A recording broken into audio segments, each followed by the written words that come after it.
Alright, so magandang araw sa inyo mga kababayan. Master Judea na naman, tayo po ay nagbabalik para magbigay ng update sa inyo dito sa gaganaping 80th birthday ni Pangulong Duterte sa buong mundo.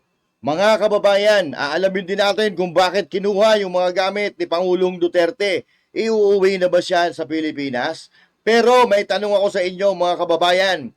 Are you ready to make a history? Today, we will make history mga kababayan. The Filipino all over the world will make history.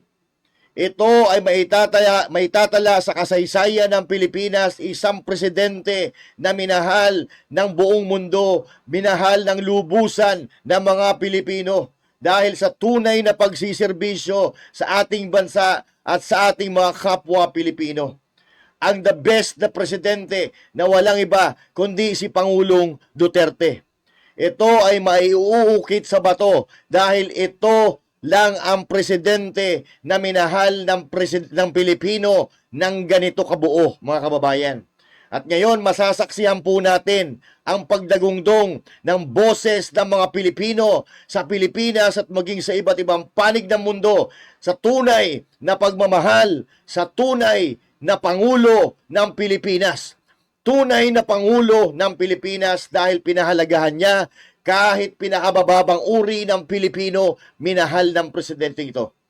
Ito ay maitatala, baka nga ito ay maitala sa Guinness Book of World Record mga kababayan. Isang presidente na minahal, nag-celebrate ng kanyang birthday ang buong mundo.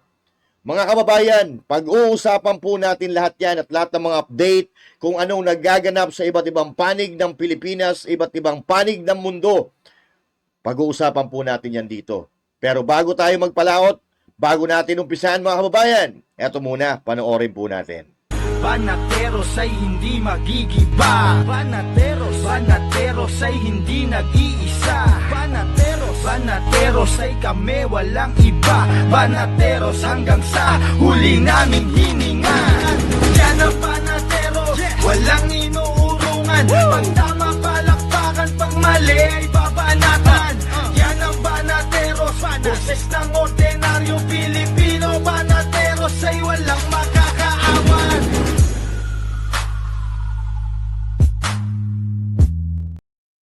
Alright. Una po, gusto ko lang natin batiin ang ating pinakamagaling na presidente ng happy birthday. Ilang beses na po kami na nagkita ng personal, kami mga banateros, at talaga naman na si Pangulong Duterte ay napaka down to earth. Tingnan mo, kami ay mga simpleng vlogger lang, mga ordinaryong Pilipino, pero itinuturing niya kami bilang isang kaibigan. At bilang isang kaibigan, hindi namin siya iiwan. Katulad ng ginagawa ni Pastor Apollo Sikibuloy na paninindigan, kaming mga banateros ay maninindigan hanggat sa kahuli-huli ang laban ng the best man in the Philippines na walang iba kundi si Pangulong Duterte, mga kababayan.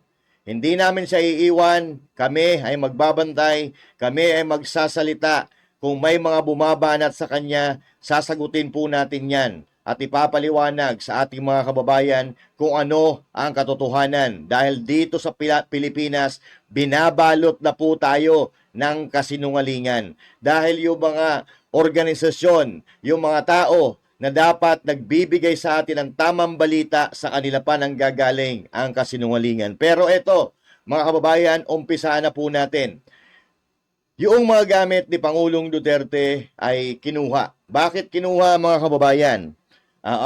Eto may update po dyan si VP Sara Duterte kung bakit yung gamit ni Pangulong Duterte ay kinuha po nila. Pero marami pa po tayong pag-uusapan, mga kaganapan sa iba't ibang panig ng Pilipinas mula kagabi hanggang ngayon. Ibibigay po natin ang mga update na yan at kung sino-sino ang mga bumati kay Pangulong Duterte.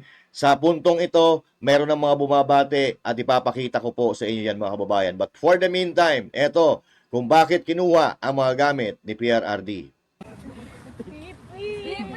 Ano naman itong mga GMA na? Ayan na naman sila. Ma'am, huwag mo nang pansinin yan. Dahil ito pansinin mo Ayan. So talagang yung mga kababayan natin dyan sa Netherlands, ayaw na nila nakikita yung mga GMA na yan. Oo. Bakit? Hindi ko alam kung bakit. Siguro nararamdaman nila na bias talaga. Oo. Okay? Go!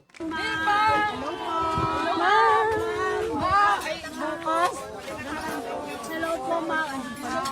Hello po. Kandidato ang aking kapatid. Ang Burunggan. Yes. Burunggan Samar. Makaharang tayo sa daan eh. Sorry kasi nga eh. Hindi ako pwede magtagal. Sige lang. Kahit Nagsasabi po yung nasa loob na bawal po mag-video kasi binibideo niyo po yung kanilang center. So nagsasabi po sila sa inyo through sa akin na huwag niyo daw i-video yung kanilang bawal po yon sa kanilang protocols na binibideo daw yung Ayan. kanilang building at yung mga tao na pumapasok at lumalabas doon. Ayan. Sa mga kababayan natin dyan sa Netherlands, sumunod po tayo, okay? Tayo po ng mga supporter ni Pangulong Duterte, masunurin tayo sa batas. Makinig po tayo sa sinasabi ni VP Sara Duterte para hindi po mapasama ang ating presidente, okay? So ako, naiintindihan ko yung mga kababayan natin, na-overwhelm sila, talagang gusto nila ipakita sa atin, sa ating mga kababayan, lalo na sa mga Pilipino, kung ano ang kaganapan dyan sa Netherlands. Pero sundin po natin ang patakaran po nila, okay? So alam ko, mababait naman talaga ang mga Pilipino, lalo na ang mga supporter ni Pangulong Duterte. Mababait, pero matatapang kapag ka tinatapak-tapakan. Alright, so BP, banatan mo na. Bakit kinuha yung gamit ni PRRD? At hindi ko po nakausap si Pangulong Duterte ngayong araw na ito. Nandito lang po kami para kunin yung mga gamit na pinapakuha na hiningi namin na kunin kasi hindi na siya mapasok doon sa loob ng kwarto ni Pangulong Duterte. Kaya binalik nila sa amin yung mga gamit para mag-inventaryo at itago para kay Pangulong Duterte. Okay. Kasi mayroon po mga nagpadala kay PRRD mula sa kanyang pamilya, siguro sa kanyang mga kaibigan.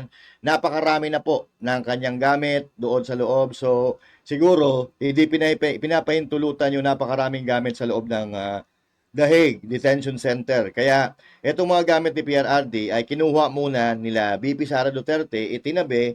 So, siguro unti-unti ibibigay yan kay Pangulong Duterte. At actually, marami pang kababayan natin ang nagpapadala ng kung ano-ano kay Pangulong Duterte. Meron nga ako nakita, yung bulad. Oo, yung tawag dito, tinapa. Oo, yung bulad ay yung bisang sa amin yun eh. Yung daing, yan. May magpapadala ng karton-karton na daing kay Pangulong Duterte mula yan sa ating makikisig ng mga seaman, mga marino at binibilad pa nila. Okay? BP, tuloy. Opo. Hindi po kami nagkita ngayon, araw na ito. Opo. Nandito lang kami para kunin yung gamit po Madala ko ni lang sasama. Pangulo Nagkukuha sila Duterte. ngayon, paparad. Ma'am, ari ka ma'am? Yes, ma'am. Ay, very good. Hindi ko lang alam kung anong oras yung schedule, pero Kita-kita na tawag ma'am. mag-anhi ko din pero dili lang ko kibalo kung unsang Sa oras. orasa, Depende lang sa. Noted ma'am. Okay, salamat. Thank you. Yun. Okay? So yun po ang pinakabagong update dyan sa The Hague, mga kababayan. At nandun pa rin si Marie Sumali. Okay? Hindi pa rin nahihiya. Ayaw na sila makita ng mga tao dyan. But anyway, wala tayong magagawa mga kababayan kung makakapal ng mga mukha niyan. But eto, akala ko nga kinuha yung gamit ni Pangulong Duterte para iuwi na sa Pilipinas. Yung pala itatabi lang. Pero mga kababayan, may mga nagtatanong na makakauwi na ba si President Duterte sa Pilipinas. Mamaya po, may paparinig po ako sa inyo na matalinhaga na sinabi ni VP Sara Duterte patungkol sa pagkakakulong ni President Duterte dyan sa Hague. Okay? Kung si Pangulong Duterte ba ay makakauwi, abangan po natin at papakita ko sa inyo ang pahiwatig ni VP Sara Duterte na if you're going to read between the lines, you would understand that PRRD is coming home as soon as possible. But for now, mga kababayan, let us celebrate the birthday, 80th birthday of our legendary President of the Philippines, none other than Rodrigo Roa Duterte. At syempre sa mga oras na ito mga kababayan, mangilan-ngilan pa lang ang nakikita ko na bumabate bukod sa ating mga supporters, yung mga malalaking personalidad, may mga nakikita na tayong bumabate at ipapakita natin sa inyo At ngayon, umpisahan po natin sa kanyang anak na walang iba, kundi si BP Sara Duterte. BP, ano ang message, birthday message mo kay Pangulong Duterte? O, ito, panoorin po natin mga kababayan.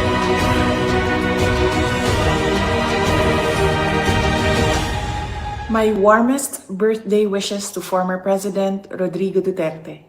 I learned resilience and courage in your exigence. Thank you for teaching me the value of education. I wish you Nakakaiyak. love, good health, and happiness. Happy 80th birthday, Papa. Grabe! Puka, ito, napaluha ako dun ah. Iba talaga. Anyway, tuloy-tuloy tayo, mga kababayan. Ulitin ka natin. Madamdam, napaka-iksi. Short, but punong-puno ng pagmamahal.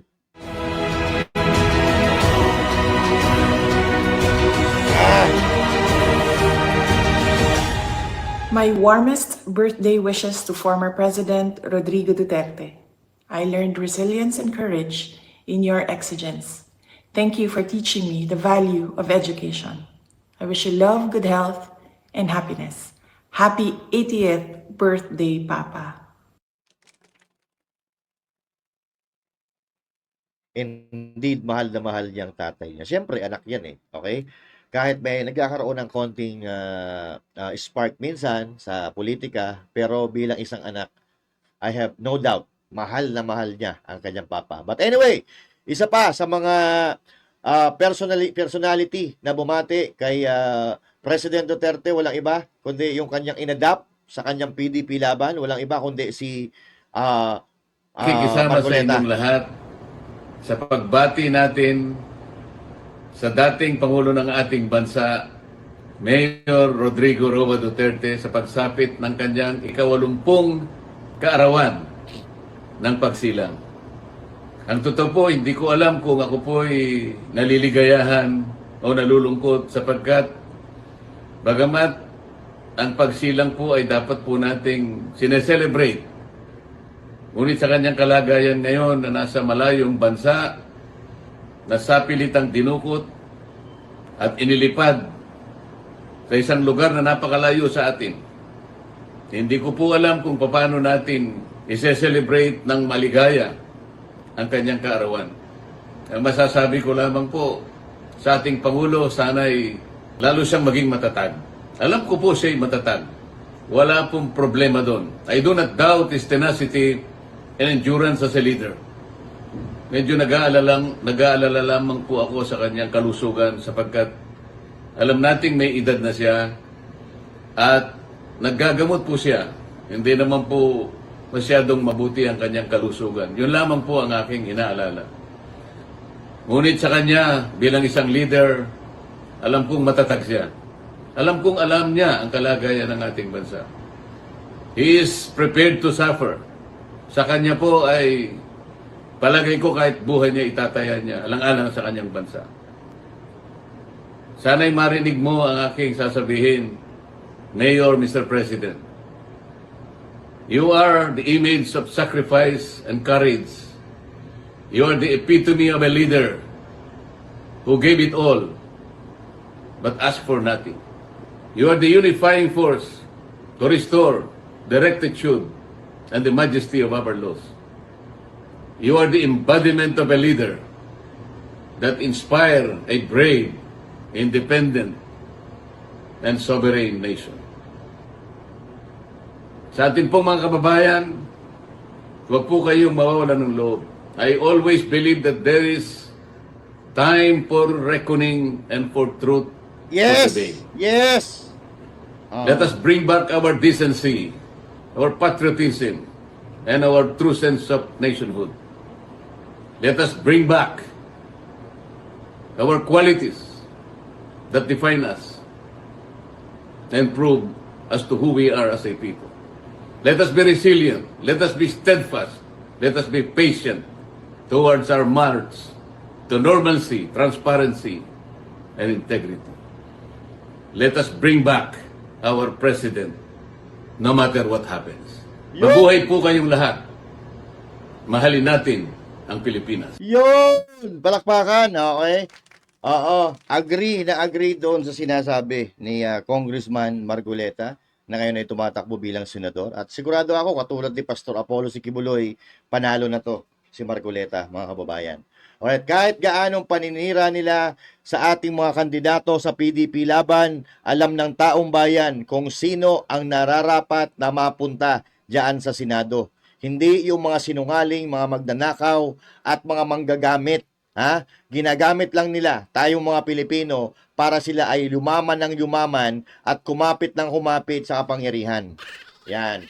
So ito, Marcoleta, Pastor Apollo Sikibuloy, Marcoleta, Vic Rodriguez, JB Hinlo, Senator Bongo, Senator Bato de la Rosa, sino ba? Ito, napasubo ako. Si Attorney Alin Capuyan, yan, oo, sinusuportahan din ni Pangulong Duterte yan. Si Jimmy Bondoc, Senator Bongo, JB Hinlo, tapos si Attorney Lambino. Sino pa ba? Baka may makalimutan ako eh, bahala na. Basta 10 sila ha. Si Doc Mata, yan. Oo.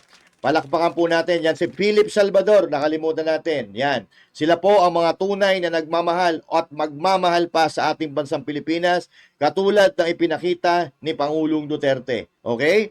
So pero mga kababayan, yan pa lang po ang nakikita natin personalidad so far. Malalaking personalidad na bumabati kay Pangulong Duterte, at kung meron pa po, ipapakita po natin maya-maya lang yan. I-send nyo sa akin, sa aking messenger. Kung meron pa kayo nakita at mamaya, ipapakita po natin. But for the meantime, mga kababayan, tawag dito, ipakita ko muna sa inyo itong mga bumabati o nagse-celebrate. Inunahan na po tayo, mga kababayan. Oo. Inunahan na po tayo ng mga taga-Danau, Cebu. Sinimulan na po kagabi, mga kababayan, ang kanilang pagsuporta at pagse-celebrate ng birthday ni Pangulong Duterte at pagsigaw ng Bring PRRD Home. O eto, mga kababayan, kumustahin po natin ang Danau, Cebu ngayong araw na ito. Actually, kagabi pa po ito eh. Saan na to? Wait lang, nawala. Ay, pakita ko muna sa inyo ha. Oo, Danau, Cebu. Ayan, ito. Danau, Cebu. Yun. Ito ha. Unity Ride. Ay, may music. Ayaw. Ito na lang. May music eh. Yan, ito. Yan. Ang haba oh.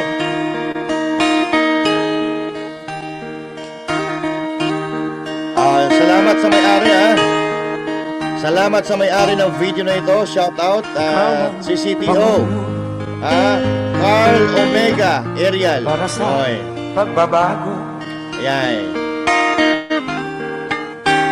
Sawa na ang bayan ko sa magnanakaw na trapo. Yo.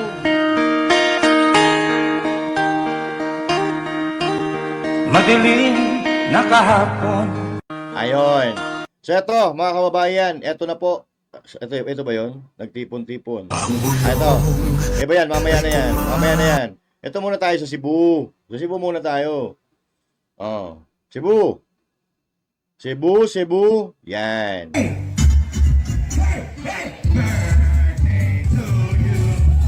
Happy birthday to you. Happy birthday, happy birthday, happy birthday to you. Woo! Oh, ha? Sabay-sabay! Birthday to you. Happy birthday! Oh.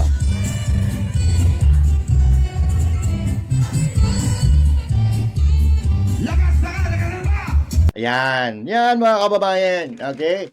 Yan po yung mga nagmamahal kay Pangulong Duterte. Kaya galit na galit ang mga trapo, mga magnanakaw, mga siraulo, mga bangag, at lahat-lahat na galit sa mga Duterte dahil si Pangulong Duterte ay mahal na mahal kahit saang parte ng daigdig. Yan.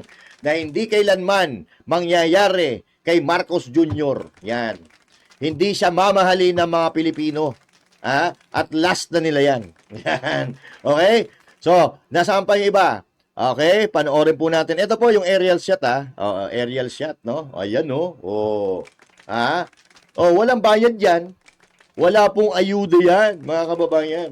Purong pagmamahal. Galing sa puso na pagmamahal sa ating dating Pangulo, napakahusay. Ayan po. Aerial yan. Danau Cebu pa lang yan, Danau.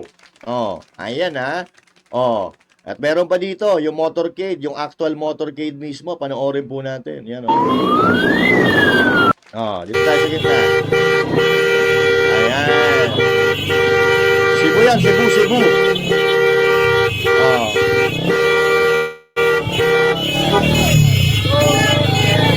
Bring him home! Bring him home! Ilanginan nyo, ibalik nyo si PRRD. Ambulance! Ayan. Bakod sa bakod, partidong bakod. Kay ingon man, pamilya nilang mayor nito, ang mga Duterte.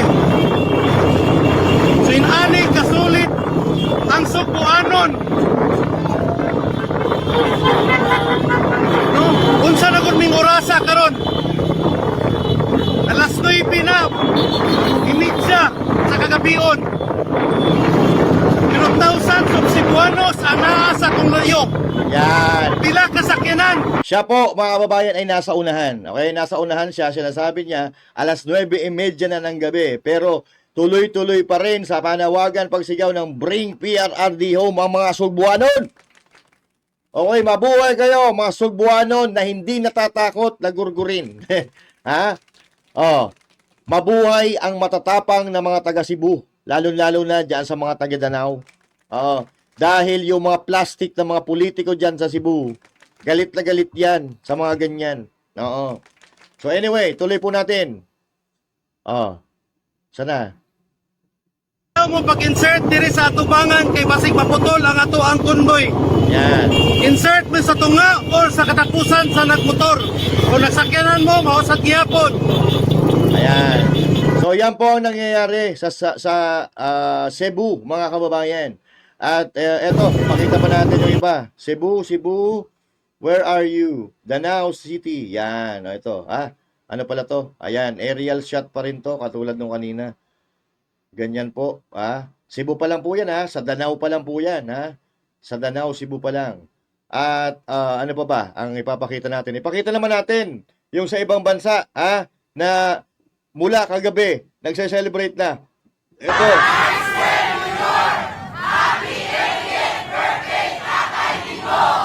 Ito, Yan. Sa Japan po yan, mga kababayan. Japan. Ito. Saan pa yung iba? Ito naman ay sa Minnesota, US of A. Yan. So, yan po ang kaganapan. Kahapon yan. At meron dito, alam ko, meron The Hague. Saan yung The Hague? The Hague. During Manyanita. Ito, ano to? Ayun, sa Davao pa rin to. Ako nag-isip nga nagmata pa ng tanan. Ayan, happy birthday, PRRD!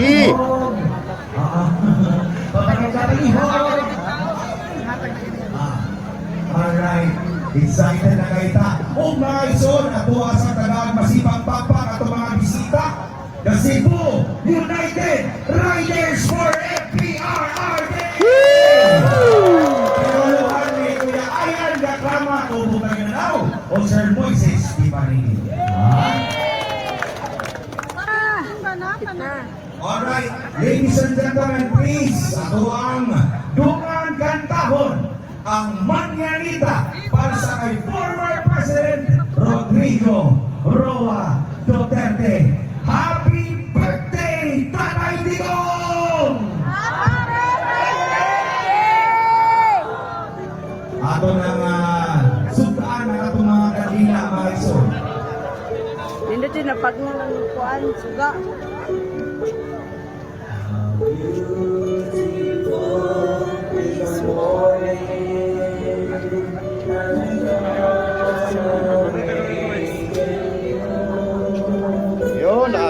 naman yan.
Ayun.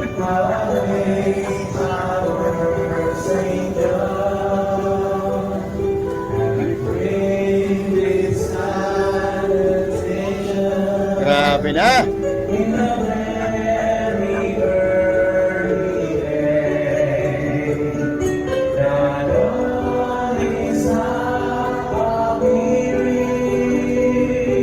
Forward natin ha. Forward po natin. Happy birthday to you. Happy birthday to you. Happy birthday, happy birthday, happy birthday to you. Grabe! I love you, Cebu! Yan. Oh.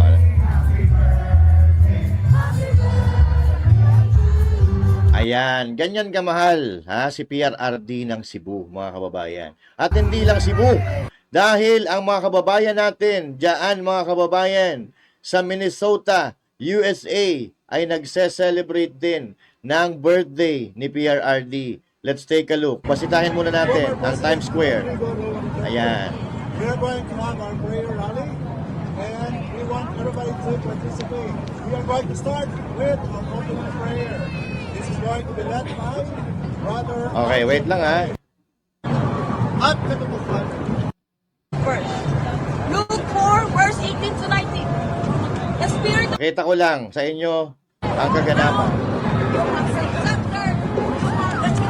Sa Minnesota to, Times Square, New York pala, sorry. Times Square, New York. Times Square, New York to. Ipapakita ko lang sa inyo ng bahagya mga kapatid ha. Oh, kasi mahaba tong video na ito eh. Oo.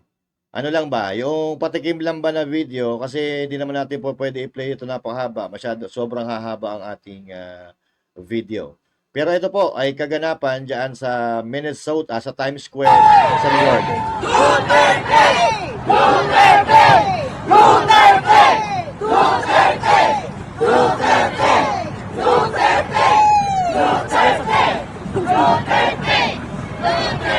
Napaaway.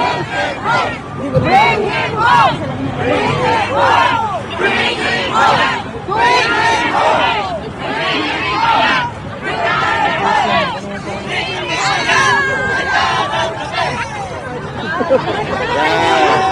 Okay, maraming salamat po sa ating grupo na kumanta ng birthday songs para kay former President Roma Duterte. Andito po ba si Sister Maricel Pacquiao? Wait lang ha. Colon, Dr. Alfonso Sa Bring him home! Bring him home! Bring him home! Bring him home! Duterte Pilipinas pati. Okay, we have another song. Duterte Pilipinas. Duterte Pilipinas Parade.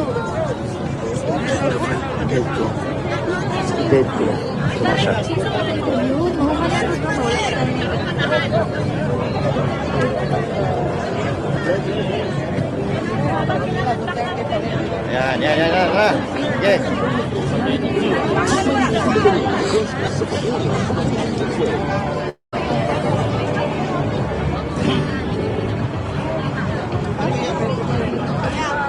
Kanta kayo.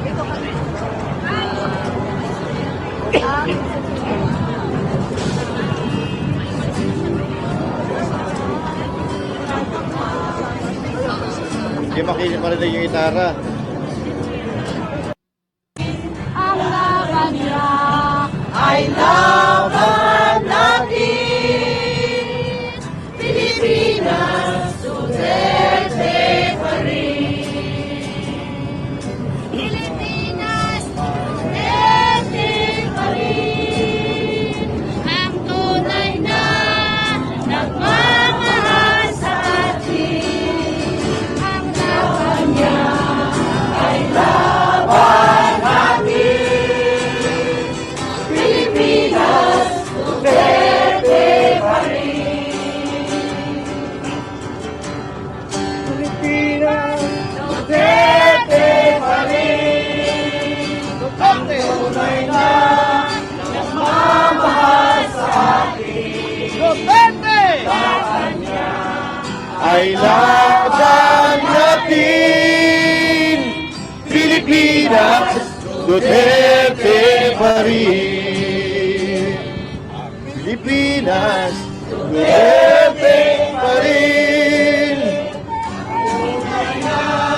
Nagmamahal sa atin. Laban niya ay laban natin.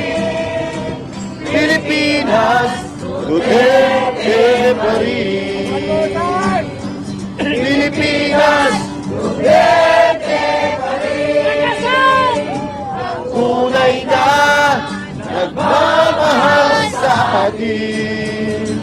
Laban niya ay laban natin. Pilipinas, Duterte pa rin. Pilipinas, Duterte pa rin.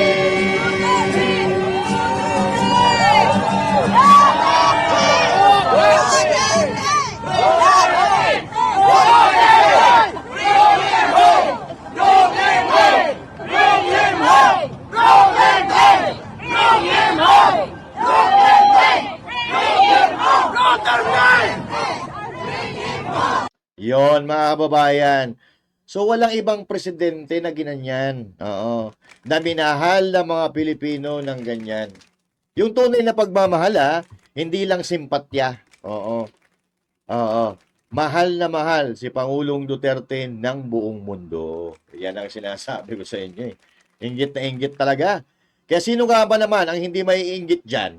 Na minamahal ng buong mundo. Ito pa. Oo. Ito pa sa Middle East. Oh, Middle East naman tayo. Aba, eto Oh, ba't nawala? Yan. Parang eagle yan Oh, magsasalita ako mga babayan baka ano tayo. Copyright tayo. Ayan na. Pilipinas. Ang galing naman yan Ang galing naman yung eagle talaga Happy birthday Tatay Digong. Middle East represents. Ang lupit Drone yan mga kababayan Drone. Yan. So, ang lupit sila pa talaga gumagastos mga OFW para makapagpakita ng ganyan. Ang mahal po ng ganyan yung show na ganyan. Yung synchronized drone light. Napamahal po niya lalo na sa Middle East pa yan. Duterte talaga ang sakalam. Ayan Oy! Duterte pa rin ang tunay na nagmamahal sa atin. Ang galing! Ayan yung agila. Yun Ayan, dapat yung eagle, dapat umuwi sa kanyang bahay. Pauwiin ang eagle sa kanyang bahay. Ang ganda ng presentation nito Agila. Tapos ayan Ayan tingnan nyo Tagalin natin yung sound para maintindihan nyo yung kwento ko. Ipauwi, bring home pre-RRD. Ang ganda ng interpretation nito na drone Yan papasok doon sa kanyang lungga yung agila. Ayan Papasok sa kanyang lungga yung Agila. So that means bring PRRD home through a drone light. Ayan. So yon mga kababayan. At kumustahin po natin din yung nangyayari diyan sa Hague. Sa Hague po Netherlands Hague, hindi sa Hague. Oo. Ito. Nasaan na yon? Nasaan na? The Hague. Nawala tuloy yung The Hague natin na video. O ito, meron ata dito. Wait lang Reload natin. Kasi parang nakita ko yun eh. Ayun, The Hague tayo, The Hague. Oo.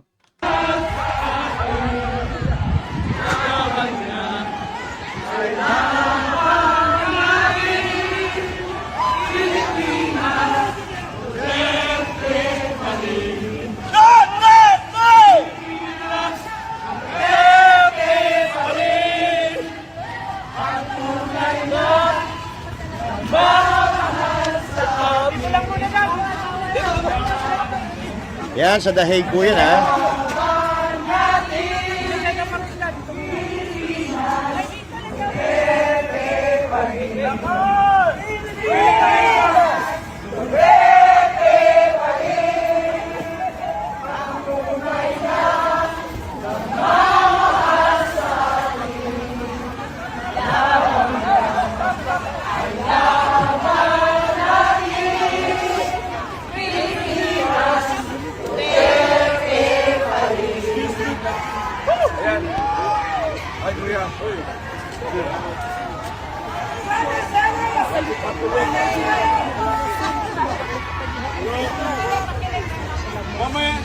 Ayan, ginagalit nyo ang Pilipino. Yan.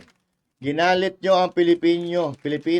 Ginising nyo ang natutulog na diwa ng mga Pilipino.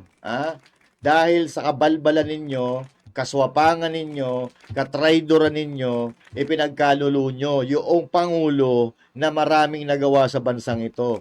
Mga buwakan ng ina ninyo, kayo nga 3 taon na diyan sa pwesto ninyo, wala pa kayong magawa na matino sa bansang ito, tapos pinagkanulo nyo pa ang isang dating presidente na Pilipino.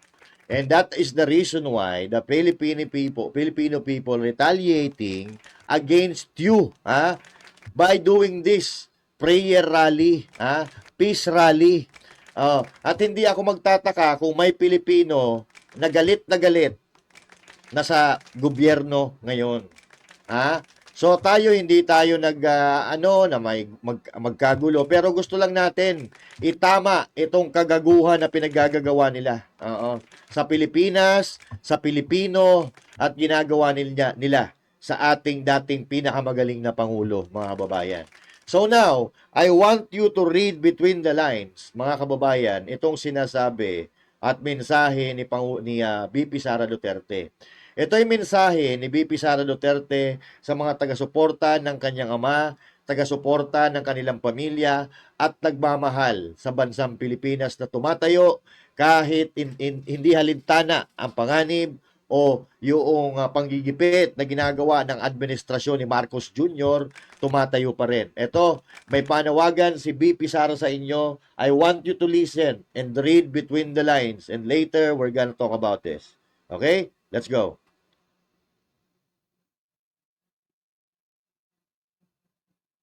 Wait. Wala tang sound. Yun. Kababayan, aking taus-pusong pasasalamat sa lahat ng mga Pilipino na sumusuporta at nagmamahal kay dating Pangulong Rodrigo Duterte.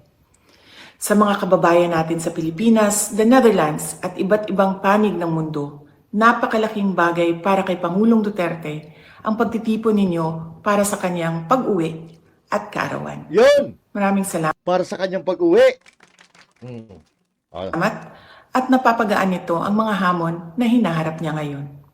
Alam din ni Pangulong Duterte na haharapin niya ang ICC na kasama ang lahat ng mga Pilipino sa iba't ibang panig ng mundo, lalo na ang mga kababayan natin sa Pilipinas. Sa kanyang pagdiriwang ng kanyang 80th birthday, huwag nating kalimutan na ipagdasal sa Diyos na sana ay biyayaan pa siya ng mas magandang kalusugan at mas mahabang buhay. Hilingin din natin sa Diyos na sana ay makauwi na agad si Pangulong Duterte sa Pilipinas. Ang ating mga pagtitipon ay nagpapatunay ng lakas, tapang at paninindigan ng mga Pilipino. Sana ay magpatuloy din ang inyong suporta at pagmamahal sa ating dating Pangulo hanggang sa darating na halalan ng ating mga senador. Yun. Sa inyong kaisog suporta ug pag-ampo, kami nagasandig og naghinaot nga atong makabot ang hustisya alang kang Rodrigo Duterte sa mga Pilipino ug sa atong nasod Pilipinas. Syukran. Ayun! Yan po ay matalinhagang pangungusap ng ating Vice Presidente sa ating mga sumusuporta sa ating dating Pangulo. Isa pa po. Mga kababayan, aking taus-pusong pasasalamat sa lahat ng mga Pilipino na sumusuporta at nagmamahal kay dating Pangulong Rodrigo Duterte.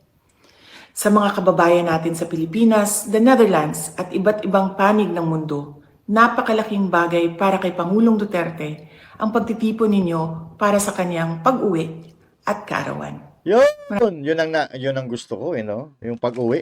Oo. Hanggang doon lang muna natin. Gustong-gusto ko yung naririnig yung pag-uwi. Oo. So sana, as soon as possible, mga kababayan, ay talagang makauwi na si Pangulong Duterte sa ating bansa, no? Dahil hindi siya nararapat doon. Dito siya dapat, tayo nga 'di ba? Ang kultura ng mga Pilipino, pag matanda na ang ating mga magulang, ang ating mga lolo, kinukup-kup natin 'yan. Hindi natin 'yan nilalagay sa mga home for the aged. Hindi natin 'yan ipinapaalaga sa ibang tao. Tayo po ang nag-aalaga diyan pag mahina na sila. Pero itong mga buwaka ng ina na nagkanulo kay Pangulong Duterte, hindi yan mga matunay na Pilipino. Hindi yan mga Pilipino. Dahil kung tayo, kinukup-kup natin yung matatanda nating mga magulang, mga lolo at lola natin, sila, ipinagkakanulo nila ang matanda sa mga banyaga. Kaya nararapat lamang na si Pangulong Duterte ay Pilipino, dapat ay maranasan niya ang kulturang Pilipino kahit dito sa hinaharap niyang laban na ito. Dahil may hustisya tayo dito sa Pilipinas, kung wala tayong hustisya sa Pilipinas, bumaba na ang mga diputang yan dahil wala naman pala silang kwenta. Kung walang hustisya sa Pilipinas, palitan na ang administrasyon or palitan na ang pamamalakad ng Pilipinas dahil wala palang kwenta ang ibig sabihin nun, mga kababayan. Kaya tayo po ay patuloy na magmamanman, magmamatsyag, magsasalita pag may nakikita tayong mali at masama dito sa ating bansang Pilipinas. Sama-sama po tayo dito, tayong matitinong Pilipino. Ipaglaban natin ang tama, huwag matatakot kung ikaw ay nasa tama, mga kababayan. At kung tamang balita ang hinahanap ninyo, laging pumunta sa SMNI. At nandyan, nakapin sa video na ito ang link kung saan mapapanood ang special coverage nitong mga kaganapan dito sa Pilipinas maging sa iba't ibang panig ng mundo. SMNI lang po tayo. Dahil sa SMNI, dyan lang tayo makakarinig ng balitang makatotohanan, patas, makatao, makapilipino, makabansa. The truth that matters. Magkita-kita po tayo mamaya, mga kababayan. Dahil meron tayong special coverage, punta po tayo. Panoorin po natin lahat ng mga kaganapan diyan po sa DCAR 1026 News at iba pang channel or social media pages, accounts ng SMNI. Diyan po tayo manood, mga kababayan. Nandyan yung link sa comment section. Pindutin nyo, mapupunta kayo sa mga YouTube account ng SMNI, mga kababayan. So magkita-kita po tayo mamaya doon sa special coverage. Magiging host po tayo dyan, magiging anchor tayo. Suportahan natin at sama-sama natin na panoorin ang kaganapan sa buong mundo at ipagdiwang ang kaarawan ng ating pinakamagaling na best friend ni Pastor Apollo C. Quiboloy na kumakandidato bilang senador number 53 na walang iba.